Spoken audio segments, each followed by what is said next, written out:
Լուսակունքի բնակիչ, մասնագիտությամբ քիմիկոս Ռոբերտ Մինասյանը գյուղի ջրամատակարարման ցանցի վիճակը նկարագրում է մասնագիտական բառապաշարով։ Օքսիդացել էին,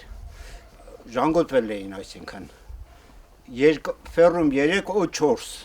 ֆորմուլը ժանգի։ Անցյալ դարի 60-ականներին կառուցված ներքին եւ արտաքին ցանցերը վթարների եւ հարկադիր ջրանջատումների պատճառ էին դարձել։ Ուրեմն արդեն սետկա էր, ցանց էր դարձել։ Դե ջրի որակն էլ եթե անցքեր լինի, ամեն ձևի բան կարող է ներթափանցի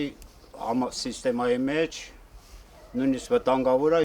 Խնդիրը լուծվում է սուբվենցիոն ծրագրով։ Կառավարության եւ համայնքի 116 միլիոն 275 հազար դրամ համատեղ ներդրմամբ արդիականացվում է շուրջ 450 գծամետր երկարությամբ խմելու ջրի մատակարարման ներքին եւ արտաքին ցանցը։ Այսի ամբողջ գյուղին է վերաբերվում, մոտավորապես գյուղում կա 285 տուն, դե կան բացակայողներ, բայց դե բացակայողները կարող է եւ հետ վերադառնան, բոլորին ջրով ապահովում ենք,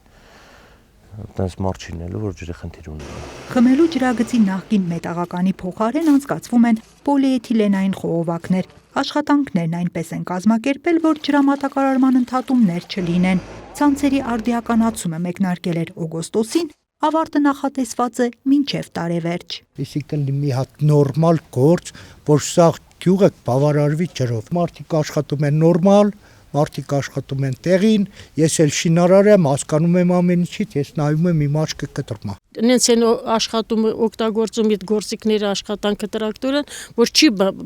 բանարը վնասի ջրագծին, որ ինչ-որ անջուր պետք է մնանք։ Եթե վնասվում է, անմիջապես սարքում են։ Սուբվենցիոն ծրագրով արդիականացվում են նաև ակունք եւ ծովակ բնակավայրերի խմելու ջրագծերը։